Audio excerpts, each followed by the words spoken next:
and I was told to leave a lab because I was a girl when we were studying. To start with the land acknowledgement.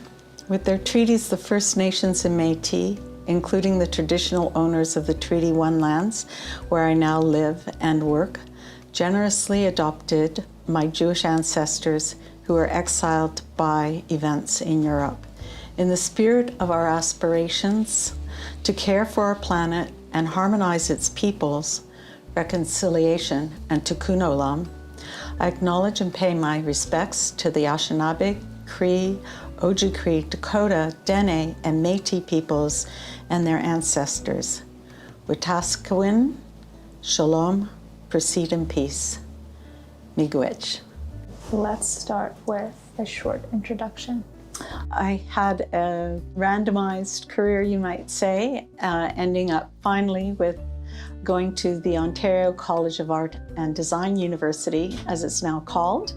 Then I went back to university after doing some remedial courses to do my bachelor's in physics and astronomy at the University of Toronto, and that was a double specialist. So I wanted to avoid doing another degree like a master's. I went to Australia, to the Australian National University. At the time it was called Mount Stromlo and Siding Spring Observatories. It's now called the Research School of Astronomy and Astrophysics, and that's where I got my PhD in astronomy and astrophysics. Then I went to work for Judith Irwin at Queen's University in Kingston, Ontario. I did 2 postdoctoral fellowships with her. They were on the Canadian Galactic Plane Survey, which, for example, that image is from and that image is from. And then I went to work at Space Telescope Science Institute, which ran the Hubble back then, still runs the Hubble Space Telescope, and also runs now the James Webb Space Telescope. And from there, I came to the University of Manitoba as a professor. Along the way, whenever I was doing art, I was also doing science. For example, I would take courses in math. And then when I was doing science, I would make all my colleagues, my peers, my friends, do artworks and exhibit them. So I kept doing art at the same time I was doing science. I was on a board of directors of Modern Fuel Gallery in Kingston, Ontario, ran workshops, curated exhibitions. And so over the years, I've been collaborating with artists. That's amazing. Congrats on the recognition of the Order of Canada. How did it feel when you first heard the news? Well, it's kind of complicated about how they reach out to you to tell you. So I thought I was being phoned for a reference for someone that I thought deserved the Order of Canada. So I was collecting a list of people in my head that I thought they might be asking me, do you think, can you provide a reference for this person? And so I'm in Oxford because I'm on sabbatical. I'm in my little office there. And I've got maybe an hour to talk to them about this reference. That's all I've organized. And they start chit-chatting, you know, just small talk. And I'm going like, I wonder when he's gonna get to asking me about this person. And then he says something like, well, now we have like something, I phoned you to tell you something. You have been awarded as a member of the Order of Canada.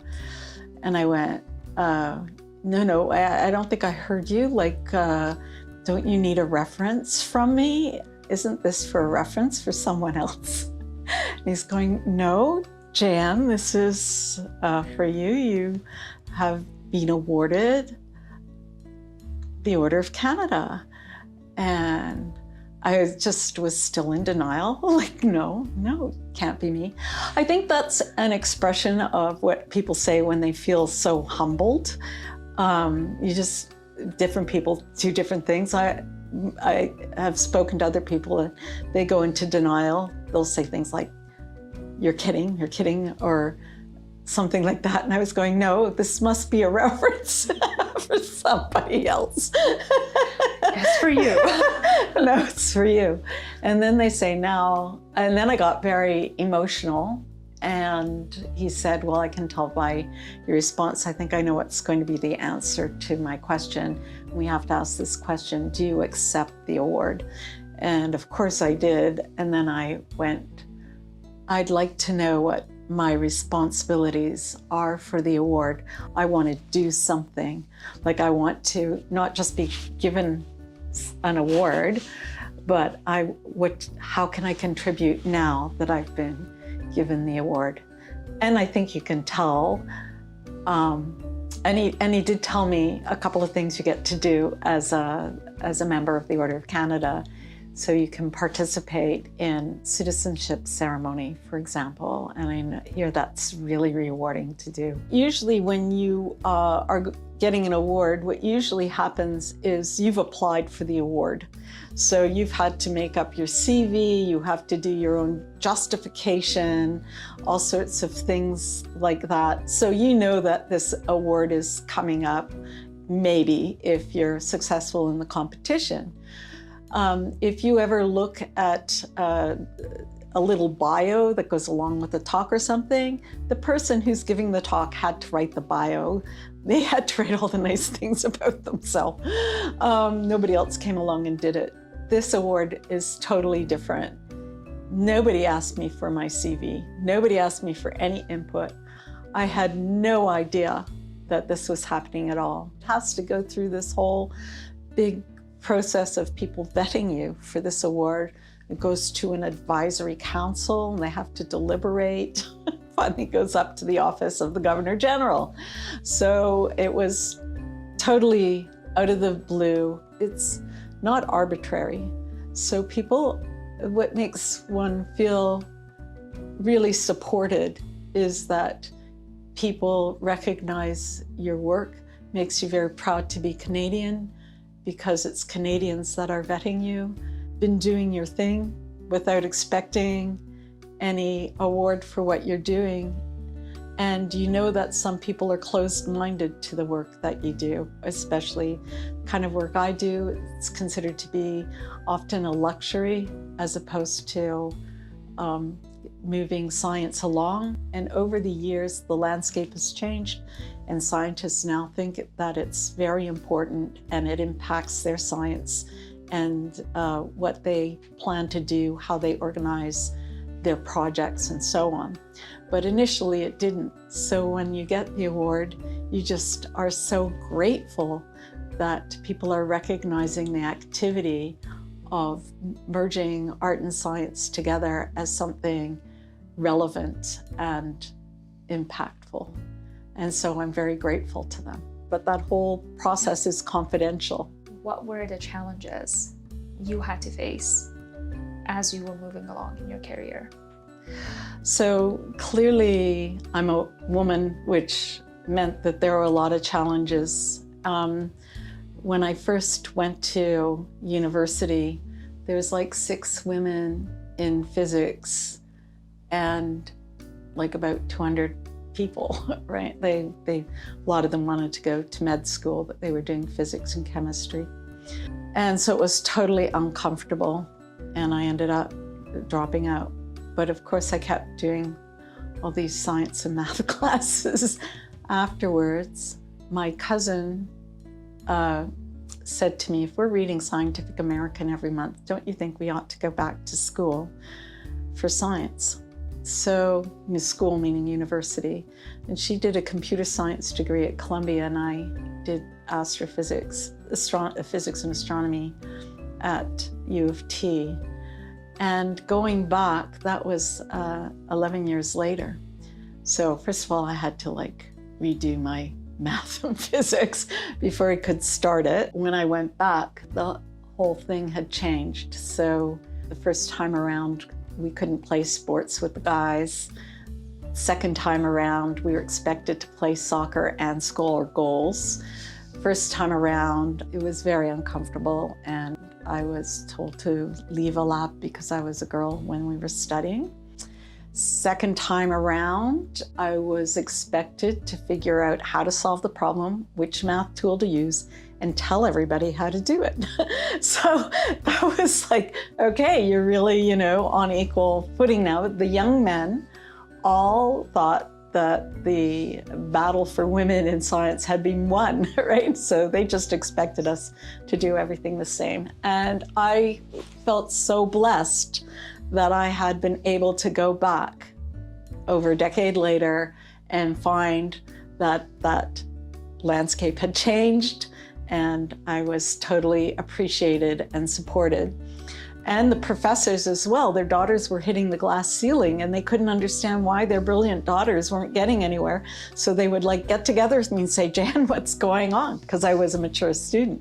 And I'd tell them, it's you guys, you know, you got like, so they became really interested in supporting women. The next thing was that I was 11 years older than my cohort. And there's a lot of ageism as well. So I was kindly told that I would probably not get a job because universities wanted to hire young people that would be there for decades. I was very grateful to be told that because it meant what I did was I wasn't waiting for the end of my education for my life to start. Instead, this is my life, this is my chance now to do astronomy. I might not have a chance to do astronomy later, so I'm going to enjoy everything I'm doing now and not wait for my life to start later. And so I did. I enjoyed all my research projects. They were just terrific. I just loved operating telescopes. So I was a telescope operator when I was a graduate student. So I just really enjoyed every moment. Shockingly, what happened was I had the traditional career paths. So it went like PhD, 3 postdoctoral fellowships and professorship, which was like a big surprise. So every step of the way, if I got the postdoc, then I was like, ooh, this is the icing on the cake. And every step of the way was the icing on the cake. And then I finally got here. And so my colleagues in astronomy, the professors that I knew when I was an undergraduate, for example, really respect the University of Manitoba and the Department of Physics and Astronomy for hiring someone regardless of their age. They just thought that this department is wonderful. Were there like a moment or a combination of moments where you fell in love with astrophysics? Don't remember when I first started loving astronomy. It was so early on. I do remember that we had encyclopedias that I would read on anything space. And I remember when I went to my junior high school that the first books I checked out in the library were all about space, like astronomy. One was a great book that was all questions, and then it had answers to those questions. When I was young, my father was a Boy Scout leader, and he had little pocket books on trees and flowers and stars. And there was the stars one that I loved. So that, I don't remember when because it was like so far back. But I was exceedingly keen, and when I was in junior high school, I went to adult education classes for astronomy. Was there a particular book you loved the most and reread? So I think in those years, the things that were formative, which included Star Trek. So we all started to watch Star Trek, and yeah, we were just real fangirls, and my parents were really into Star Trek. And at the Women in Physics conference, a lot of women mentioned that they were really influenced by Star Trek. Then, of course, that was because there was the landing on the moon. And we had a big pajama party during the landing on the moon. I had about 4 girlfriends over. My parents were very indulgent. We could stay up all night and watch the moon landing. So yeah, you just wanted to go into space. And you really, all the adults also thought that that was going to be your life, that you'd be able to live on the moon or whatever. So we were just like all keen. What happened was that when I was going to university, I discovered that going into space was mainly engineering and not about studying space. And I was not keen on engineering. I was keen on space, like stars, galaxies, nebulae, planets. I didn't want to go into space to like build a robotic arm. I wanted to go into space not to do mining, but to find out about the sun, the origins of the universe, the fate of the universe, the large-scale structure of the universe. You know, galaxies aren't distributed like grains of sand. So when I was going in my undergraduate, when I was finishing that up and heading towards graduate school, the question was, did the distribution of galaxies look like Swiss cheese, or did it look like a spider's web? And it turns out it looks like a spider's web, but we didn't know then, we were testing it. So those were the kind of questions that I was very interested in, not rocket building. Do you find that most people in astronomy or astrophysics are more interested in finding out about it, or more into engineering sides of it? No, I'm in a physics department, so we're more into the fundamentals, the real origin questions. But when you're a child, you don't know that it's decoupled from the going into space, however you get there. So what I discovered is that if I really wanted to know about space, I'd have to stay on the planet Earth and learn from it from here. And you know, we build very powerful telescopes and robotic missions to find out about all of the different kinds of components in the universe. Is that like a heartbreaking moment when you realize, oh, I'm gonna have to stay here and learn? Heartbreaking. I didn't think of it that way. It was definitely sad and also a relief. I get motion sick, so I was going, I mean, still, who wouldn't like to, you know, go up and be in space? But I'm going to be dreadfully ill doing that. So while my heart wants to go into space, my body, my physical heart says, you're not going to do that. It's not. Yeah. You talked a little bit about your outreach experience. Can you tell us more? What like drove you to do that work, and what was the most exciting aspect of it? So I guess when I started to do outreach, there wasn't such a thing as outreach work. There were some photographers hired by observatories that would take pictures or put together data into color images to be used in the public, particularly textbooks and newspapers. But it was not a career for most people at the time. It would be a photographer hired to do this kind of work. What happened over time was that the media started to appropriate images from professional papers. And observatories started to do that as well. So one day I received like a rectangular package when I was at Mount Stromlo, and it came from Australia Telescope National Facility. This package arrived, I opened it up, and it's a stack of postcards which have a figure from one of my papers on it. I'm still working on that galaxy, which is a gorgeous galaxy called NGC 3256. I'm very intimate with it. And the letter that came along with that postcard was from the director, Ron Akers, of this observatory, like this huge facility. And he says, Jayanne, my lawyers tell me that you can sue us for this because they made the postcards and Christmas cards for my image without getting my permission. But of course, that was, I was, you know, thrilled to be contributing, but I think that that's where the start of public outreach comes from. But it wasn't a career, they were just appropriating your images.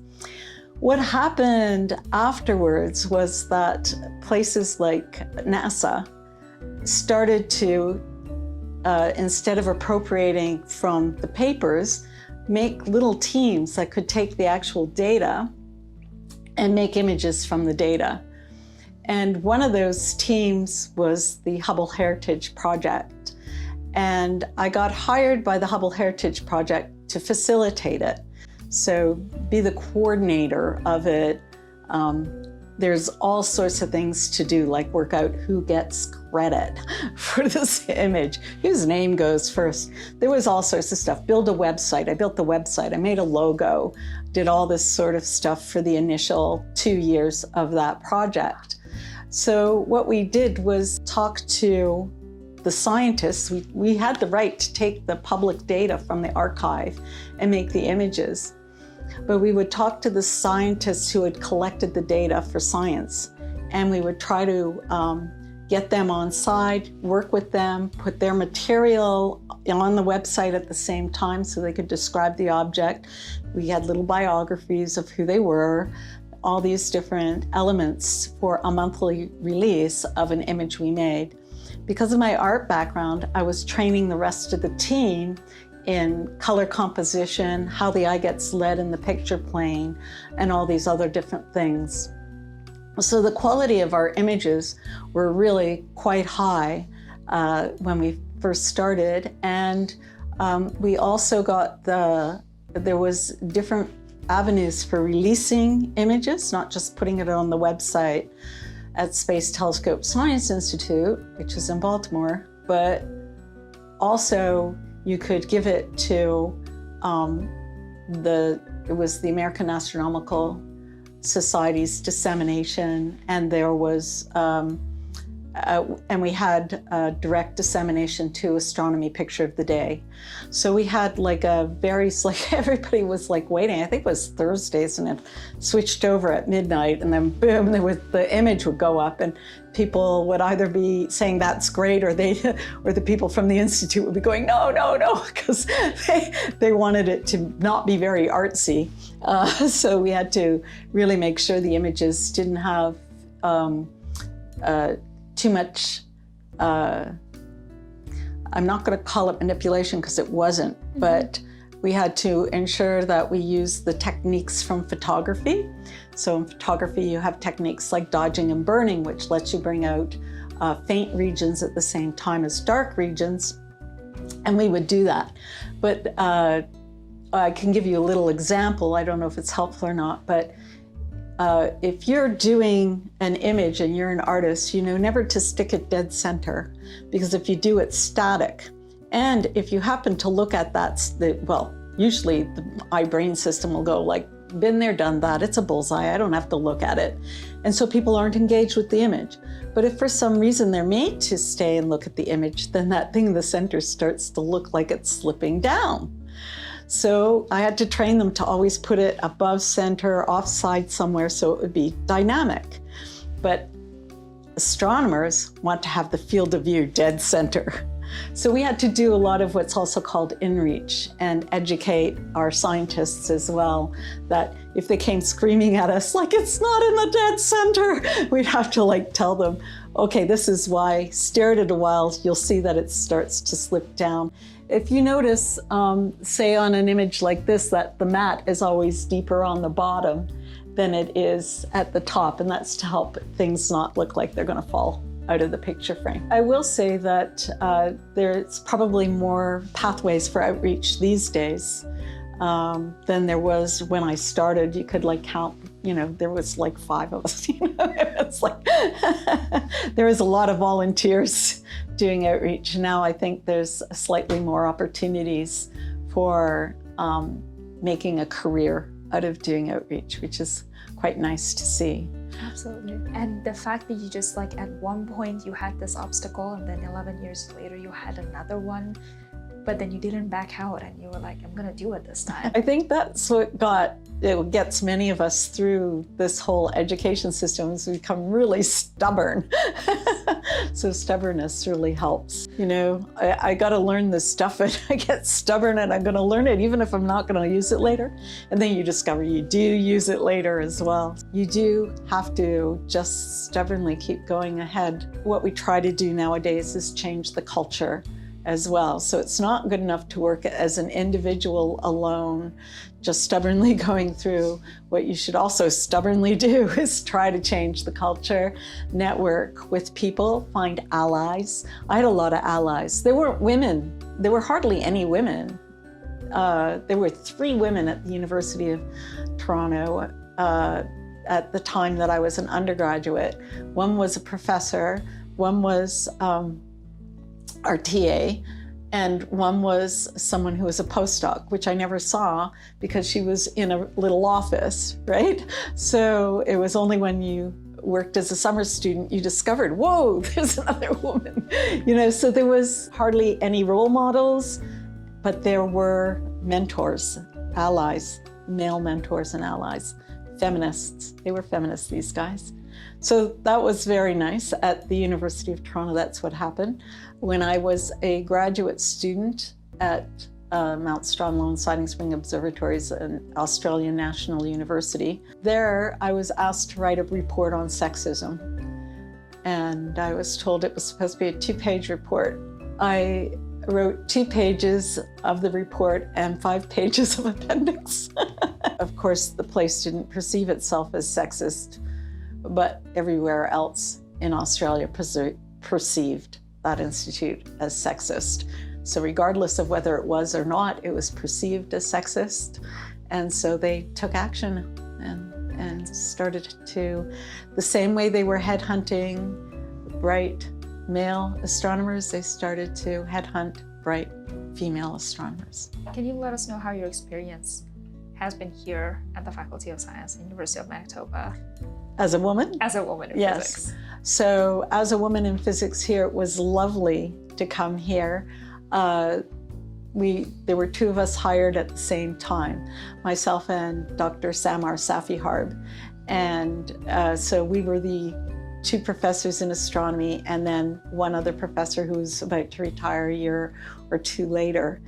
And as I mentioned before, there were no role models when I was going through, and we suddenly discovered the power of role models because all the students who wanted to work with us on projects were women.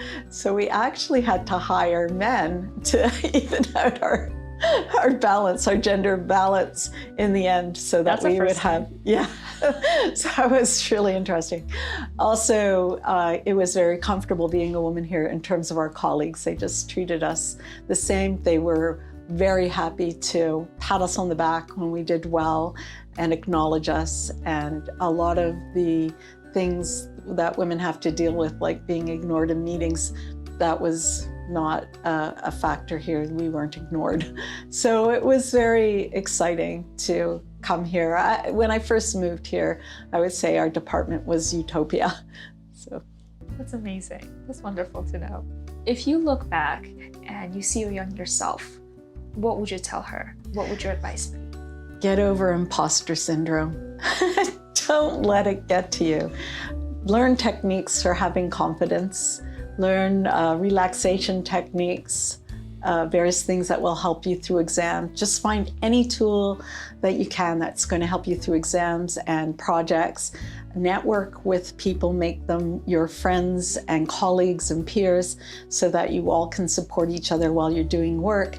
And then acknowledge that you're doing a good job and you need not have imposter syndrome.